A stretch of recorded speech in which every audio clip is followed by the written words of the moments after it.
Baik, selamat siang adik-adik peserta EGR tahun 2021. Kali ini kita berada di STA 1, yaitu di daerah Merden. Kalau kita melihat konteks dari Yogyakarta, STA 1 ini kira-kira berjarak kurang lebih 90 km dari Yogyakarta. Kita menempuh jalur lewat jalur selatan, kemudian ke utara, di daerah Kebumen, ke utara, di mana kita berada saat ini di daerah Merden. Nah, posisi STA 1 kira-kira kalau dalam citra dam, ini posisinya ada di sini. Dan di belakang saya, ini ada singkapan batuan turbidite dari formasi Halang. Nah, selain daripada itu, di utara saya ini ada sebuah kanal ya, yang dibuat man-made, ya, dibuat oleh manusia. Di kanal ini juga dimanfaatkan adanya mikrohidro. Aliran ini kalau kita telusuri ini ada di Bendungan Pejengkolan, ya, Pejengkolan. Sedangkan kalau kita terus ke utara nanti kita akan ketemu di Waduk Wadas Lintang. Nah, Waduk Wadas Lintang ini sendiri nanti akan menjadi stasiun kedua dari EGR kita kali ini. Di daerah ini atau di stasiun ini akan ada 3 narasumber yang berbicara. Yang pertama yaitu Pak Salahuddin. Beliau akan mendiskusikan tentang turbidite dari formasi Halang. Kemudian Pak Hendra Mijaya, beliau akan mendiskusikan struktur dan tekstur atau batuan sedimennya. Dan satu lagi Pak Wahyu Wilopo, beliau akan mendiskusikan tentang potensi mikrohidro di daerah ini. Sekian, silahkan belajar bersama dengan bapak-bapak narasumber yang ada. Terima kasih. Baik, adik-adik, seperti yang dijelaskan oleh Pak Nugroho, ya, kita akan masuk di area Serayu Selatan, ya. Jadi kita akan menempuh memotong transek Serayu Selatan, ya, dari selatan ke utara. Dan ini adalah stop site pertama, ya, di sini. Nah, kalau kita lihat di peta, ya, Serayu Selatan ini dia merupakan satu pegunungan, ya, yang memanjang timur barat, ya, di sini. Di mana kita bisa membagi pegunungan selatan secara fisiografi menjadi tiga zona, ya, zona fisiografi. Paling timur, ya, tersusun oleh satu masif atau satu morfologi yang tersusun oleh dominasi batuan beku. Kita menyebutnya sebagai Bruno Massif. Kemudian di bagian tengah dia dicirikan oleh Anticlinorium Karangsambung. Jadi satu rangkaian lipatan, ya, yang dipicu oleh sesar anjak. Kemudian yang paling barat kita menyebutnya sebagai Jampang Masif. Nah, sama seperti Bruno Massif yang ada di sebelah timur, Jampang Masif juga tidak menunjukkan adanya deformasi yang dialami oleh Anticlinorium Karangsambung. Nah, kita sekarang akan menempuh perjalanan di sisi timur Anticlinorium Karangsambung, ya, di situ. Di mana kita melihat bagaimana interaksi antara fisiografi Anticlinorium Karangsambung terhadap masif Bruno, ya, di situ. Bagaimana satu zona geologi yang dicirikan oleh deformasi yang intens kemudian bertransisi, ya, ke arah zona yang tidak mengalami deformasi yang intens. Nah, kita akan menggali itu, ya, di STA 3, ya, yang terakhir di hari ini. Nah, di selatan dari Pegunungan Serayu Selatan, ya, kita bisa lihat di sini. Ini adalah dataran pesisir selatan Jawa Tengah, ya, di sini. Jadi dataran pesisir selatan Jawa Tengah ini merupakan satu dataran yang terisi oleh rombakan material yang berasal dari Serayu Selatan, ya, yaitu aluvium yang diturunkan oleh mekanisme aliran permukaan, ya, kemudian diendapkan di sisi selatan, ya, di sini. Nah, kemudian karena pengaruh proses pesisir, ya, di sini gelombang, maka ada beberapa igir, ya, di sini yang menyusun beting gisi di pesisir selatan Jawa Tengah ini, ya, di sini. Nah, kalau kita lihat, ya, di selatan dari pesisir selatan ini, di sebelah timur ini ada satu zona deretan gunung api purba, ya, yang berumur Oligomiosen. Kita menyebutnya sebagai Kulon Progo, ya, di sini. Dia relatif memanjang ke arah utara timur laut, kemudian di sisi barat dari zona pesisir yang di selatan Serayu ini juga dibatasi oleh karang bolong ya. Nah, tinggian karang bolong ini juga memiliki kemiripan dengan karang sambung. Dia memiliki kemenerusan trending ya, memanjang ke arah utara timur laut ya di situ, jadi sedikit oblik. Nah, di antara kedua pegunungan inilah ya proses sedimentasi hasil rombakan dari Serayu Selatan itu diendapkan sebagai dataran pesisir Serayu Selatan ya di situ. Nah, tadi dijelaskan oleh Pak Nugroho bahwa salah satu ciri utama ya sedimentasi yang terjadi di Serayu Selatan adalah mekanisme turbidit ya, aliran gaya berat. Nah, seperti yang kita lihat di belakang ya, di sini kita bisa melihat beberapa unit ya sedimentasi gaya berat yang terjadi pada Miosen tengah ya, di sini pada formasi halang ya di sini, dan yang ini akan dijelaskan oleh Pak Hendra mengenai sedimentologinya. Kita beralih ke Pak Hendra. Ya baik, selamat siang saudara-saudara semua. Seperti sudah disampaikan tadi oleh Pak Nugroho dan Pak Salahuddin, sekarang kita berada di stasiun 1. Nah, stasiun 1 ini cukup menarik karena kita bisa melihat singkapan yang baik sebagai contoh dari apa yang disebut sebagai endapan turbidit dari formasi halang. Nah, singkapannya bisa kita lihat di bawah, kita bisa melihat adanya perlapisan batuan sedimen ya. Kalau bisa lihat di sini ada batu pasir, kemudian berselang-seling juga dengan batu lano ya. Kemudian ini ada perlapisan yang cukup bagus. Nah, salah satu hal yang cukup menarik juga adalah kita bisa menemukan fosil jejak di sini. Ya, ini adalah salah satu bentuk kenampakan fosil jejak. Salah satu fasiesnya yang kita kenal sebagai fasies zoopicos. Nah, mari kita lihat lagi ke arah lebih endapan atau sedimen yang lebih mudah, ke arah atas. Apa yang kita lihat? Baik, nah kemudian di atas sedimen yang tadi kita lihat ada perlapisan, ada suatu kenampakan yang menarik juga di sebelah sini ya. Kita bisa lihat adanya selam ya, struktur selam. Ada kesan-kesan perlapisan, tetapi dia sudah meliuk-liuk, tidak karuan begitu ya. Nah, itu yang kita sebut sebagai selam, struktur selam. Batuannya, batuan sedimennya, batu pasir, ada lano, tetapi yang menarik juga kita temukan adanya batuan-batuan yang mengandung partikel-partikel vulkanik ya. Di sini bisa kita lihat ada banyak batuan, lapisan batuan yang juga ada partikel-partikel vulkanik, misalnya tuf ya. Nah, setelah ini di atasnya, di atas selam bisa kita lihat kembali ada lapisan yang berbeda ya, lapisan yang berbeda, lapisan yang mulus. Kemudian di atasnya ada batu pasir yang juga masif, cukup tebal, menunjukkan proses yang berbeda dengan proses yang lapisan yang ada sebelumnya ya, yang ada selamnya.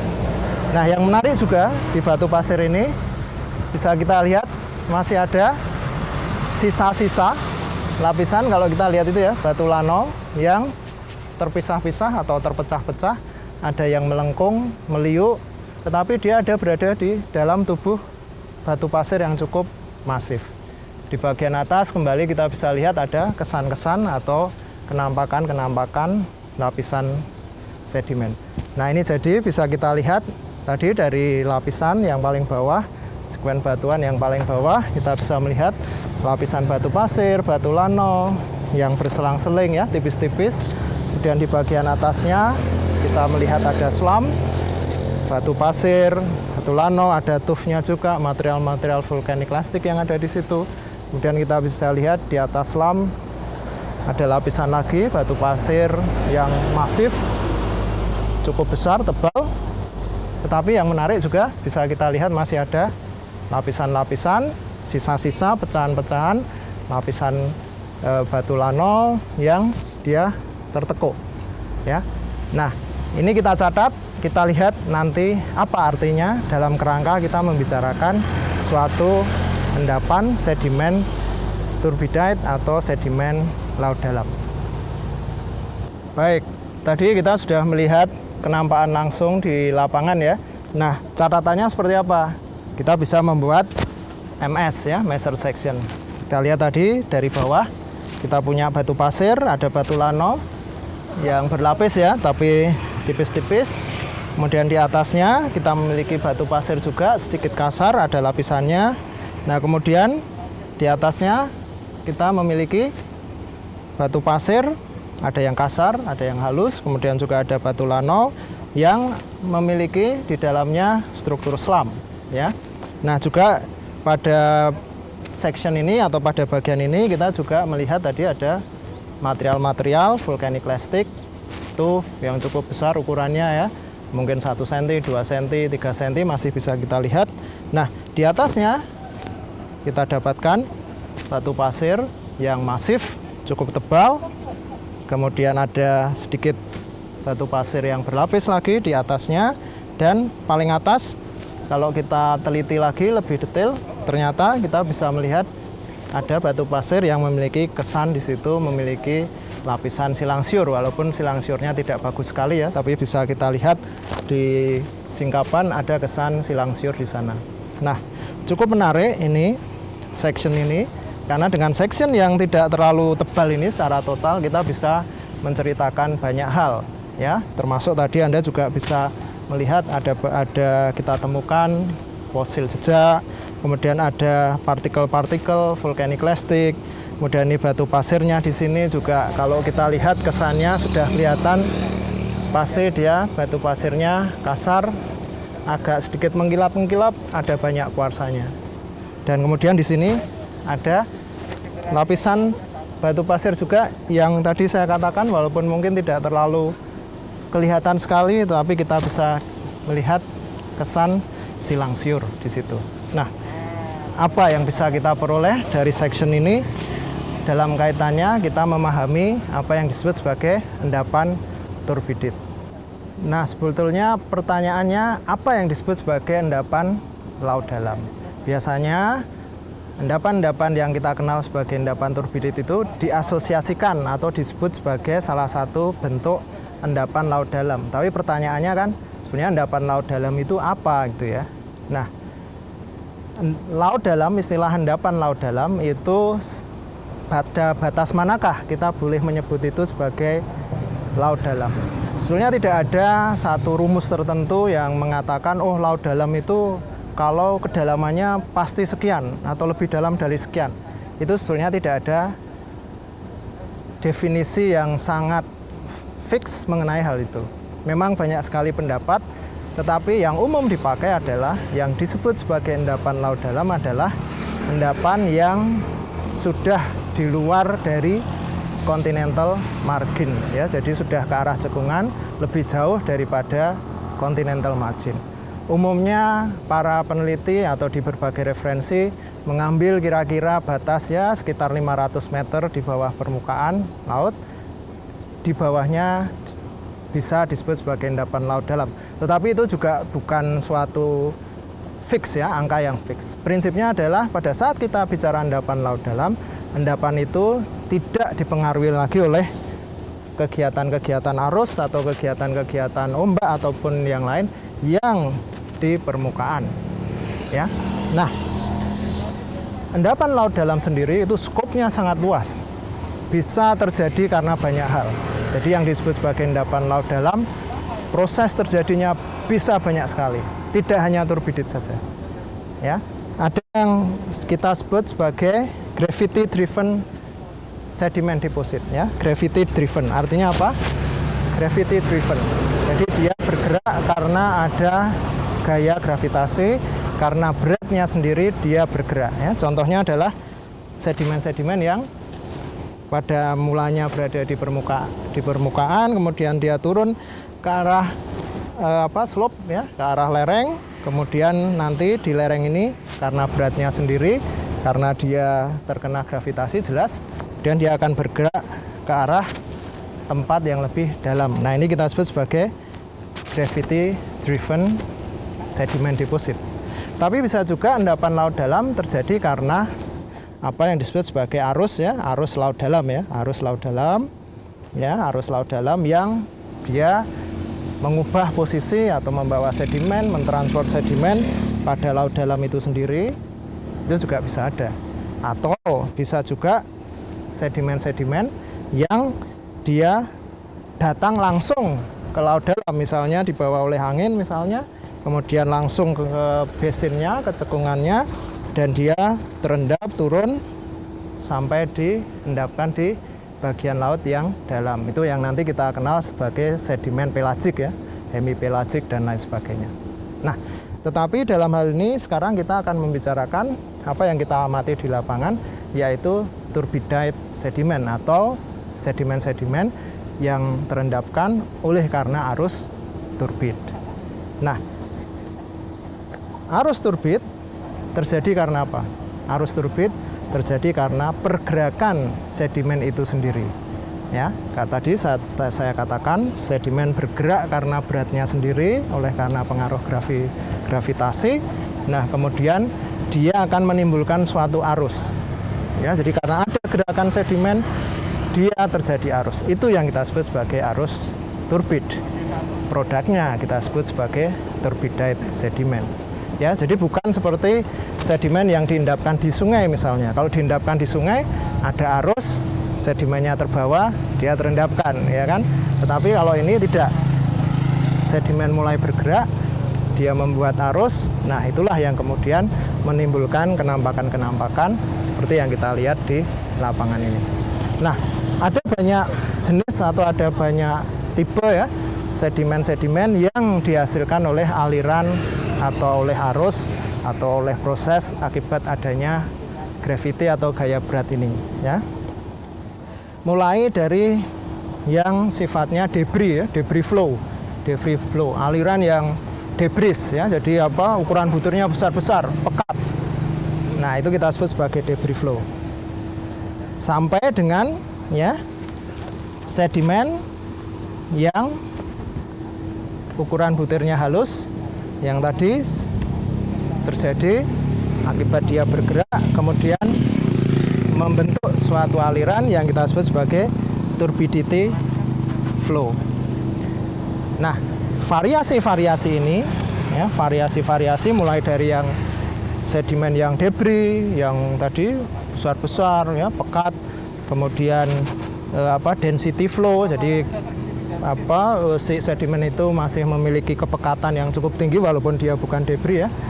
Jadi kalau disebut sebagai concentrated atau hyper concentrated density flow ya, karena dia masih pekat sampai kepada aliran-aliran yang sudah tidak terlalu pekat ya. Tadi contohnya adalah turbidite. Nah, ini masing-masing ini memiliki posisi masing-masing atau memiliki posisi sendiri-sendiri di dalam proses pengendapan akibat aliran gaya berat atau akibat gravity tadi. Jadi ada tempat-tempat atau ada posisi-posisi yang dicirikan oleh masing-masing bentuk ini. Nah, tentu saja hubungannya adalah dengan bagaimana proses itu terjadi, sedimentasi itu terjadi, apakah dia masih pada posisi yang dekat dengan sumber, artinya dia masih baru saja bergerak, atau dia sudah menjauh dari asalnya, dari sumbernya, sehingga dia lebih jauh lagi. Nah, itulah yang nanti akan tercermin di dalam masing-masing jenis aliran ini, mulai dari yang tadi pekat sampai yang lebih encer begitu ya, yang density-nya lebih rendah. Nah, produknya juga nanti akan berbeda-beda. Tentu saja kalau kita punya aliran yang pekat, kita akan memiliki suatu sekuen batuan yang di situ di dalamnya ada fragmen-fragmen yang besar, matriksnya juga kasar begitu ya. Terus kemudian nanti pada saat kita memiliki jenis aliran yang dia sudah density-nya sudah lebih rendah ya, lebih encer begitu. Artinya apa? Arus sudah bekerja dengan lebih enak, dengan lebih baik ya. Sehingga apa? Nah, nanti dia akan bisa menghasilkan kenampakan-kenampakan struktur sedimen yang lebih bagus sesuai dengan rejim alirannya.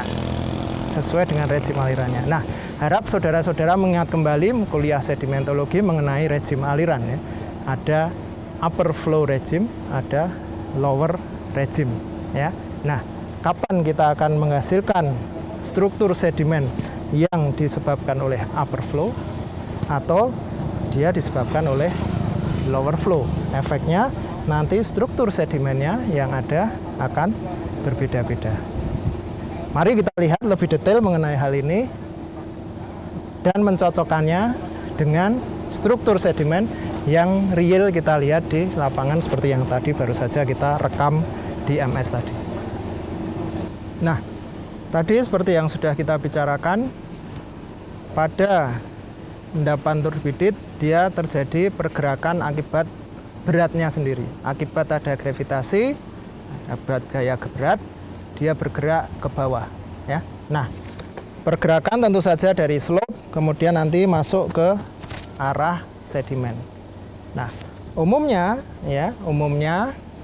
sedimen-sedimen yang bergerak dengan model aliran gaya berat ini nanti akan membentuk semacam sungai begitu ya, atau membuat alur ya. Mungkin tidak tepat kalau kita sebut sebagai sungai, tetapi membuat sebuah alur begitu yang dia bergerak atau menjadi tempat, menjadi lokasi dia bergerak mulai dari slope kemudian menyebar ke arah cekungan, ke arah yang lebih dalam, ke arah dasar cekungan. Nah, tadi sudah saya singgung bahwa tipe-tipe sedimen, tumpuan sedimen atau sekuen sedimen yang dihasilkan, lapisankah atau dia berupa masif atau dia fragmennya besar dan lain sebagainya, pasti berhubungan dengan semua proses ini begitu ya. Nah, alur yang tadi dibentuk oleh pergerakan sedimen pada lokasi laut dalam tadi, mulai dari arah atas, dari arah slope, kemudian ke arah bawah, lebih ke arah cekungan, nanti bisa membentuk semacam kipas-kipas begitu ya, menyebar ke arah bawah menjadi semacam kipas-kipas. Itulah yang kita sebut sebagai kipas di dasar laut ya, subsea fan ya, atau submarine fan. Nah, tadi juga sudah saya singgung, tentu saja sedimen-sedimen yang dia masih hyper concentrated yang dia density-nya masih sangat besar ya, dia masih pekat ya, tentu saja dia tidak akan bisa lari jauh-jauh ya, tidak akan bisa menyebar jauh-jauh. Pasti dia akan menyebar di sekitar atau terendapkan di sekitar alur yang masih dekat-dekat saja ya, masih di upper fan kipas yang bagian atas. Sedimen-sedimen yang lebih ringan konsentrasinya tadi ya, yang concentrated density flow, yang lebih ringan, yang tidak pekat, pastinya akan menyebar lebih jauh ke arah lokasi atau tempat yang lebih dalam. Apakah itu dia pada mid fan, apakah dia pada lower fan. Nah, logikanya sederhana saja, semakin jauh kita bakal memiliki variasi sedimen dengan ukuran butir yang tentu saja lebih kecil ya kan, yang lebih halus. Jadi ini tadi di bagian upper fan, bagian alurnya kita memiliki sedimen-sedimen yang terbentuk oleh karena debris flow ya, berbutir kasar ya. Kemudian juga apa? Bisa kita miliki juga slump. Nah, slump, kenapa ada slump? Ya itu tadi, karena di sini pergerakan ini ya, pergerakan akibat gaya berat ini terjadi pada konsentrasi yang tinggi, sehingga mungkin di situ ada sedimen yang sudah sempat terendapkan, dia akan terdorong bergerak dan akan ketekuk-tekuk gitu ya, dia akan menekuk karena dia pelan-pelan bergerak begitu ya, walaupun dia sudah pernah terendapkan, tapi karena di sini dia masih ada slope, dia pelan-pelan bergerak. Yang kita peroleh adalah slump ya, struktur slump. Nah, semakin jauh tentu saja kita punya tumpuan sedimen yang secara ukuran butir dia lebih halus. Logikanya simple. Tetapi tidak sesimpel itu juga ya. Ada efek-efek dari arus yang tadi ditimbulkan pada saat si sedimen itu bergerak. Ya, khususnya adalah pada saat kita bicara sedimen-sedimen yang terendapkan pada mid fan ya, yang bagian tengah, kipas yang di bagian tengah, atau yang di lower fan ya, yang lebih jauh lagi. Efek dari arus akan lebih signifikan. Arus tadi ya, arus yang disebabkan oleh gaya berat yang kemudian kita kenal tadi sebagai turbidity flow tadi ya. Efek dari arus itu akan lebih kelihatan. Kalau yang di sini, yang di bagian atas, ya mungkin tidak terlalu kelihatan karena dia hyper concentrated. Dia sangat densitinya sangat berat. Dia masih sangat pekat sehingga efek dari arus tidak terlalu kelihatan. Tetapi begitu dia sudah lebih densitinya lebih ringan, dia lebih encer ya, bergerak lebih bebas. Nah, efek dari arus turbidite flow itu akan lebih kelihatan. Nah, logikanya bagaimana? Ya, logikanya bagaimana pada saat kita bicara arus akibat gaya berat ini atau kita membicarakan turbidite flow itu tadi. Ya. Ingat tadi turbidite flow, dia bergerak, ada sedimen bergerak, ada arus ya, bergolak di situ ya, berkolak di situ, bergolak. Ya, sedimennya bergolak berputar-putar begitu ya. Di situ kemudian nanti pelan-pelan akan terendapkan. Ya. Logikanya atau bayangannya seperti itu kan ya. Kita punya sedimen yang bergerak, tentu saja kan karena tadi sedimennya sudah bukan yang berbutir kasar, lebih halus, dia akan bergolak-golak ya, berputar-putar begitu, terus kemudian nanti pelan-pelan dia terendapkan. Nah, masih ingat kita punya ya flow regime, ya flow regime, regime aliran, upper flow, lower flow.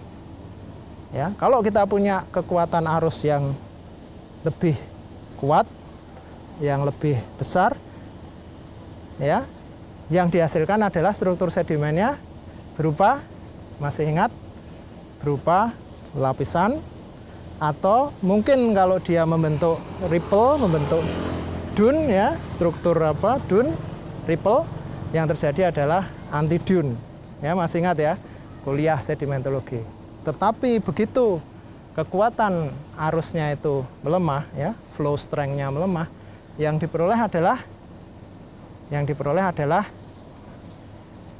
gelembur gelombang, ripple, ya, masih ingat.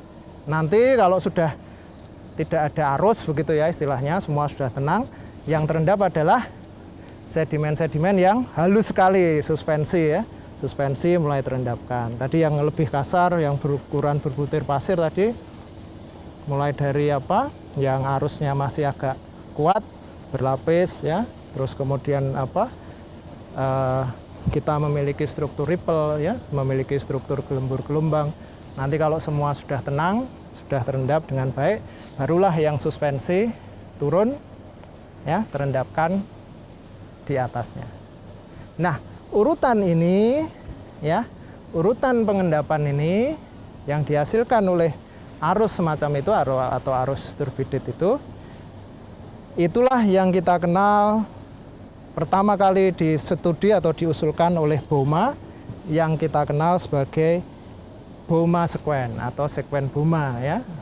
Bouma membagi-bagi ya, dia membagi tumpuan sedimen yang dihasilkan oleh arus semacam arus turbidite ini menjadi beberapa divisi atau menjadi beberapa bagian yang dikenal nanti sebagai TA, TB, TC, TD, TE berdasarkan apa? Ya, berdasarkan dari karakteristik, struktur, dan ukuran butir sedimennya. Yang di bagian bawah kita kenal sebagai TA, itu adalah sedimen yang dia memiliki ukuran butir yang agak kasar, kemudian secara umum dia masif, tidak ada lapisan. Nah, kemudian di atasnya ya TB itu kita bisa melihat ukuran butir sedimennya mungkin masih agak kasar, tapi lapisannya, kesan lapisannya sudah kelihatan. Ya. Kemudian di atasnya lagi ya ada sedimen-sedimen yang berbentuk ripple. Ya, gelembur-gelombang ripple. Di atasnya kita miliki laminasi yang paralel, lebih halus. Di atasnya lagi adalah sedimen-sedimen berbutir halus, ya, sedimen berbutir halus yang sifatnya dia relatif lebih homogen. Nah, ini yang kita sebut sebagai Bowma sequence. Sebetulnya tidak hanya Bowma saja yang menyampaikan model semacam ini, ada beberapa peneliti lain yang terkenal, misalnya Lowe, kemudian ada Shaw dan Shanmugam. Prinsipnya mirip ya, konsep cara berpikirnya mirip, tetapi mungkin bagian-bagiannya berbeda. Kalau misalnya Lowe itu dia lebih konsentrasi pada bagian bawah. Kalau yang ini Stowe dan Shanmugam ini dia konsentrasi lebih di bagian atas. Tetapi konsepnya sama dengan apa yang menjadi logika dari konsep Bowma sequence ini. Nah, pada saat diendapkan tentu saja dia akan berurutan, ya, berurutan. Mulai dari yang bawah TA, kemudian TB, TC dan lain sebagainya berurutan. Dan diingat, tentu saja belum tentu urutan ini akan sempurna, bagus, lengkap ya, belum tentu. Karena kan pasti tergantung dari prosesnya dulu, apakah dia berlanjut dengan baik, input sedimennya cukup banyak atau tidak, ya, dan juga berapa kali proses itu terjadi. Bisa saja dia terjadi berulang-ulang sehingga bertumpuk-tumpuk. Nah, kita tidak tahu. Tetapi di lapangan, nah kita ya tentu saja kita bisa mendapatkan yang lengkap misalnya, atau mungkin hanya sebagian saja. Ya, itu tergantung kondisi di lapangan. Nah, kembali kepada apa yang sudah kita lihat di lapangan ini tadi, ya. Kita bisa melihat adanya di bagian bawah tadi sedimen-sedimen yang dia berlapis, ya, ada lapisan, ya. Kemudian kita punya sedimen yang berstruktur slam. Ingat tadi slam ada pada bagian mana, ya, lebih ke arah upper. Terus kemudian kita punya struktur yang halus, ya, masif, yang sedimen yang pasir masif, tapi di dalamnya kita masih punya juga ada ya sisa-sisa dari slam, ya, masih kita bisa lihat. Di atasnya tadi berlapis dan juga ada kesan-kesan batu pasir yang memiliki gelembur-gelombang walaupun tidak bagus, ya, tetapi ada kesan itu. Nah, kalau kita rekonstruksi apa yang kita dapat? Tadi kita bicara lapisan, ya. Ya, mungkin dia ada pada bagian TB begitu ya. Kemudian ada slam. Slam tadi kita bicara pada bagian yang mungkin di upper atau di mid vein, ya. Kemudian kita punya bagian yang masif. Ya, ada bagian yang masif. Di atasnya kita punya bagian yang lebih menunjukkan karakteristik ripple-nya. Ya. Kalau kita gabung, kita bisa tahu kira-kira di mana dia diendapkan pada sistem subsea atau submarine vein seperti ini. Ya, kalau kita combine semua, kira-kira kita bicara ini dia diendapkan di mana.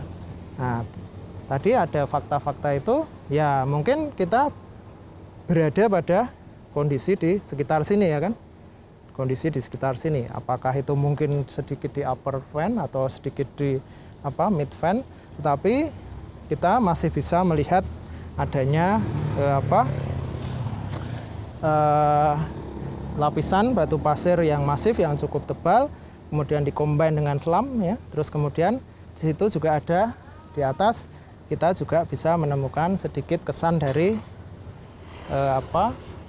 silang siur, ya, walaupun tidak bagus. Nah, kira-kira kita bicara sedimen yang berada di sini, ya kan?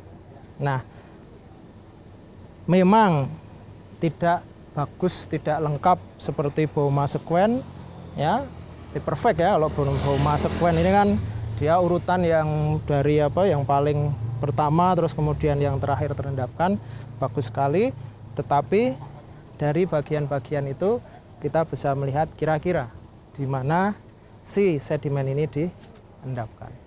Ya, mungkin di sekitar mid vein atau sedikit ke arah upper vein gitu ya. Nah, pertanyaan berikutnya yang juga muncul adalah kita memiliki banyak material vulkaniklastik tadi ya di dalamnya. Loh, dari mana material vulkaniklastik? Nah, pasti ada event-event, ada kejadian-kejadian di mana ada suatu vulkanisme ikut menyumbang material vulkaniklastik ke dalam sedimen itu. Vulkanisme ini bisa terjadi di permukaan, bisa juga terjadi di bawah permukaan. Permukaan air ya maksudnya, di subsea. Nah, intinya adalah ada suatu event di mana si sedimen yang terendapkan pada area ini, pada posisi ini, dulu mendapat input dari material-material vulkaniklastik dari suatu aktivitas magmatisme. Ya. Nah, secara ideal itu kita sebut sebagai vulkanoturbidite. Tetapi kalau kita bicara vulkanik formasi halang ini memang variasinya cukup banyak sekali. Yang jelas kita bisa melihat bahwa ada input material vulkanik, ada proses turbidite flow. Nah, pasti dia melibatkan suatu kegiatan vulkanisme di situ. Nah, apakah itu dia subaerial ataukah dia subaqueous di bawah laut, di bawah permukaan laut. Nah, itu yang perlu kita juga lihat secara lebih regional, kita cocokkan dengan sejarah geologi yang lain. Kapan vulkanisme terjadi pada area ini ya, pada cekungan ini. Kita tahu halang terjadi pada Miocene misalnya. Nah, kita cocokkan vulkanisme yang mana ini? Vulkanisme Miocene yang terjadi dulu dari mana atau ada berada di mana sehingga dia bisa ikut menyumbang material vulkaniklastik di sini. Ya, saya kira intinya yang saya highlight lagi adalah dengan kita melihat susunan dari sekuen batuan yang kita lihat di lapangan, kita bisa melihat dengan alur yang baik bagaimana dia terbentuk. Saya kira sementara seperti itu. Sekarang kita akan melanjutkan pembicaraan kita ke aspek yang lain yang akan diberikan oleh Pak Wahyu Wilopo. Silahkan. Selamat siang adik-adik sekalian. Jadi pada hari ini kita akan mempelajari salah satu pemanfaatan ya sumber daya air untuk menghasilkan listrik. Saya kira tadi Pak Hendra ataupun Pak Salahuddin sudah menerangkan detail mengenai kondisi geologi pada lokasi ini. Jadi kalau Anda lihat tadi ya yang disampaikan dari bapak-bapak tadi menyampaikan bahwa kita berada di formasi halang ya dengan litologi batu pasir, kemudian batu lano dengan perlapisan yang relatif datar, sehingga dari sisi geoteknik lokasi ini adalah cukup mendukung untuk dibangun bendung. Nah, di belakang kita ini sebenarnya adalah saluran induk ya Wadas Lintang yang bermuara ya. Kalau kita lihat di sini itu adalah dia muaranya di Bendung Pajengkolan. Jadi Bendung Pajengkolan ini adalah hulunya adalah di Waduk Wadas Lintang. Jadi ini jaraknya dari lokasi kita di STA 1 ini adalah di Merden itu adalah sekitar 6 kilo. Salah satu yang menarik yang bisa kita manfaatkan dari sumber daya air ini yang ada di Indonesia adalah dengan memanfaatkan energinya. Jadi sejalan dengan menipisnya ya sumber daya konvensional, minyak bumi dan sebagainya. Salah satu alternatif sebagai sumber daya energi terbarukan adalah sumber daya air. Dan pada saat ini pemerintah juga mempunyai target ya untuk menciptakan 23% ya energi bauran energi ya pada tahun 2025. Oleh karena itu saya kira dengan dibangunnya Waduk Merden ini adalah sangat mendukung sekali terhadap program tersebut. PLTMH Merden itu adalah dibangun pada tahun akhir 2017 ya, diresmikan ya sekitar bulan Desember. Ini mempunyai kemampuan adalah sekitar 200 kali 2 kW. Jadi 202 kW. Jadi fungsi dari sebenarnya waduk bendung ini adalah untuk menghasilkan listrik tadi ya. Namun demikian, walaupun ini adalah dibuat bendung, ini tidak akan mengurangi fungsinya sebagai sumber air irigasi ya seluas 1.500 hektar. Jadi itu. Nah, sekilas mengenai PLTMH, kita bisa melihat pada gambar di sebelah. Jadi pada prinsipnya kalau kita membangun PLTMH ya mikrohidro ya. Jadi mikrohidro itu di mana dia menghasilkan adalah kurang dari 200 kWh. Kalau dia 200 sampai 5.000 itu disebut sebagai mini hidro.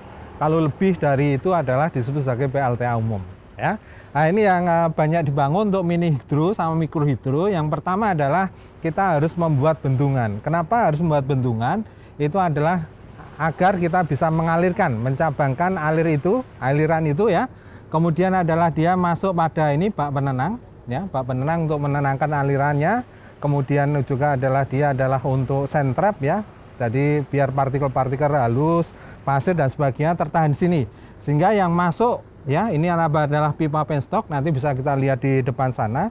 Jadi ada pipa penstock, kemudian ini adalah rumah pembangkit. Jadi rumah pembangkit di sini adalah dia nanti isinya adalah turbin ya. Kemudian energi dari air ini adalah bisa memutar turbin, akhirnya dia menghasilkan listrik, kemudian airnya dikembalikan lagi. Jadi tidak ada namanya kehilangan air. Jadi kita hanya memanfaatkan energi airnya dan ini bisa dimanfaatkan berkali-kali. Salah satu hal terpenting pada waktu kita menentukan adalah PLTMH itu adalah yang pertama itu adalah debit airnya. Jadi debit airnya, kemudian yang kedua adalah head ya, beda tingginya. Jadi semakin tinggi debit, semakin tinggi beda tinggi, maka dia akan menghasilkan energi yang lebih besar. Ya.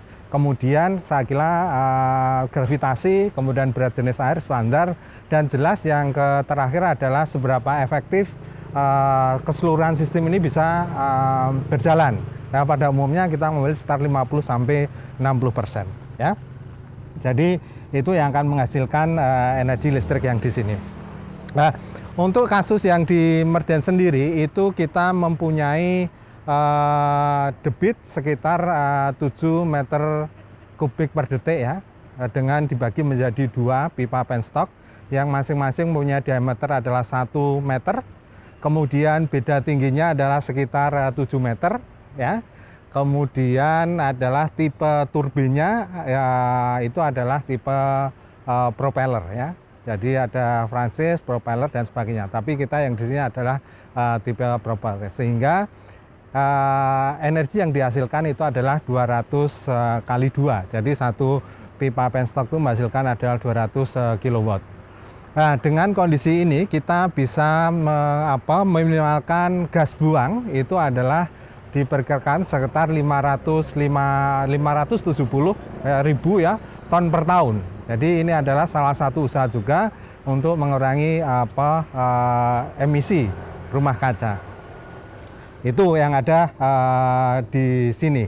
Kemudian kalau Anda lihat di depan itu adalah bendungnya. Kemudian dia adalah ada saluran ini yang dipakai sebelah kanan itu adalah untuk air yang nanti adalah masuk ke dalam sistem turbin rumah